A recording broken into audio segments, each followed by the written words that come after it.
Hi ma'ams! Welcome back to my channel. So for today's vlog ay mag-start na tayo agad. Buksan natin tong aking grocery from Shopee Supermarket. Yan, nag-order ulit ako kasi meron na kaming ilang konting kulang dito sa aming pantry. So ito yung mga in-order ko with price.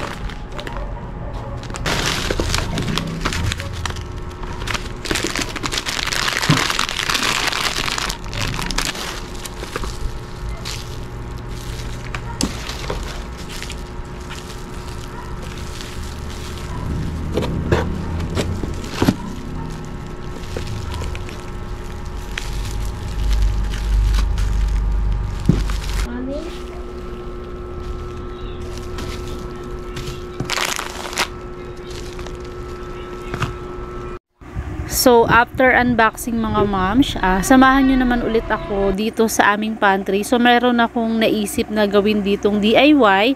At yan, tingnan nyo na lang kung paano ko gagawin yung DIY na to. So, kung makikita nyo meron akong bato dyan, yan yung gagamitin ko today. At itong maliit na kahoy na ito ay yung gagamitin kong pang DIY. So, tara na at panoorin nyo kung ano bang klaseng DIY na naman itong naisip ko.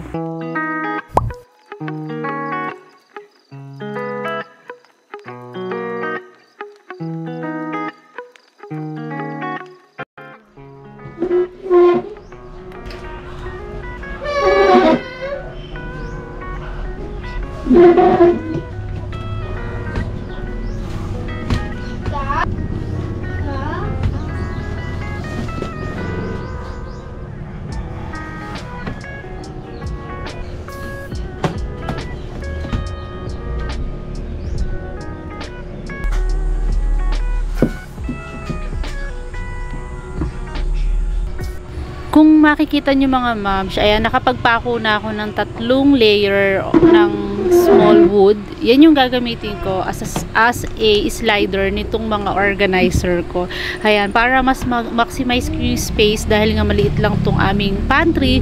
So, ganyan yung naisip ko. Kasi diba kung nakita nyo last time is patong-patong yung mga organizer na yan. So, ngayon, meron na silang sariling space. So, ito mga moms, tingnan nyo yung naging ayos niya. At samahan nyo muna akong i-organize itong konting grocery na lang na natitira dito sa aming pantry.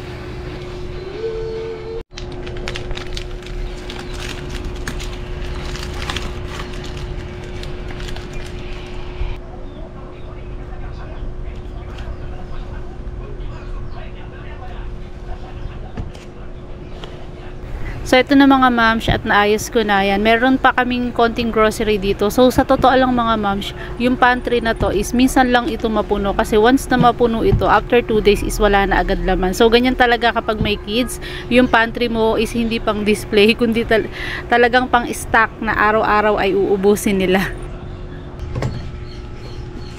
So, meron ulit akong dumating na parcel. So, ito ay another groceries from Shopee Supermarket mga moms. Yan. Konti lang din to. Nag-order lang ako ng breakfast ng mga bata. Yan. Ito nga yung in-order ko. So, tara at buksan ulit natin to mga moms.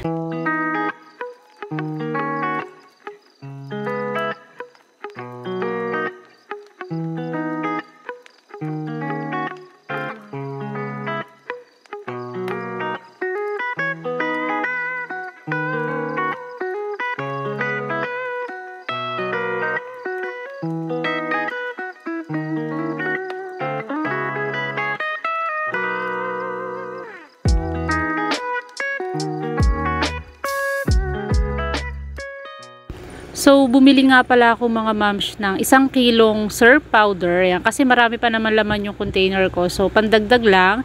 And then, meron ako ditong isang box ng Nestle cornflakes, tapos Coco Mama, 2 delata lang din pandagdag. Kasi laging nauubos tong gantong delata sa amin. And deodorant ni Kuya. And ito na mga moms, siya pinaka-iintay kong parcel. So, mag-upgrade na tayo ng stove. Actually mga moms, kung matagal ka nang nanonood sa akin, yung ginagamit kong induction stove, hindi yun sa akin. Sa sister ko yun, na pinahiram lang niya kasi hindi naman niya ginagamit. Kasi one time, naubusan ng karga yung tangke namin. Gabi na nun, wala na kaming mabilan. So, hiniram ko yun.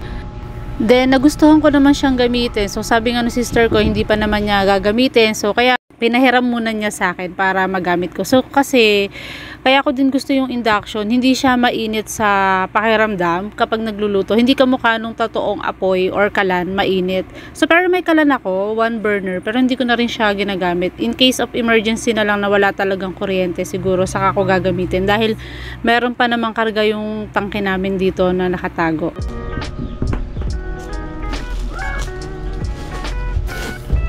Oh, kuya.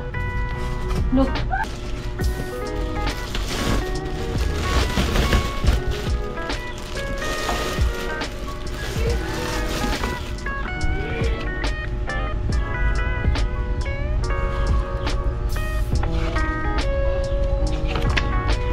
So yung napili kong kalan mga moms is from LA Home or La Home. I don't know if I pronounce it correctly. So touchscreen siya and then infrared. So kaya kahit anong cookware is pwede mong gamitin dito sa kalan na to. And I will give you an update mga moms about sa konsumo namin ng kuryente after 1 month kong gamitin itong bagong stove. At ilalagay ko yung link sa comment section if ever interested kayo dito sa aking new stove.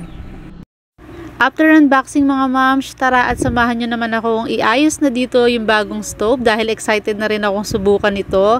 So sa totoo lang mga moms, inantay ko talaga to at di pa ako nagluluto ng kanin. So, kasi medyo maaga pa naman. Ayan, at itatry natin kung makakaluto ba talaga dito yung aking kaldero na pinagkakatago-tago kung matagal na.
So kung nakita nyo mga moms ay nakaluto naman ako gamit itong aking kaldero. So ito na nga yung kalan na nilinis ko na at itatago ko muna hanggang sa maisoli ko sa sister ko.